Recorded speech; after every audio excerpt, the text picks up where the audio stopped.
Taoiseach, thanks indeed for joining us this evening.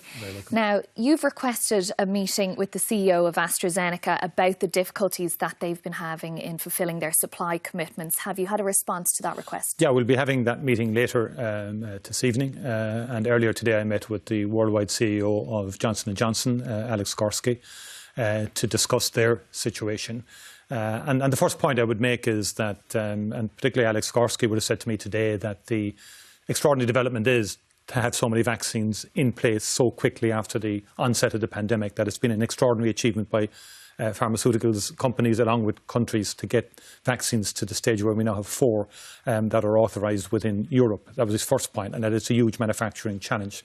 That said, as you have said earlier, there is a significant challenge with AstraZeneca across Europe. And I was speaking again today to Ursula von der Leyen, the President of the European Commission, who is extremely frustrated in terms of the inability of AstraZeneca to meet its contractual requirements, but also to fall short repeatedly in terms of the supply issue. And that is one challenge facing us. And certainly I look forward to the discussion and engagement, because that has manifested itself in reduced supplies for Ireland and in missed deadlines and allocations not arriving on schedule. But that said, I want to make the other point about the vaccine programme.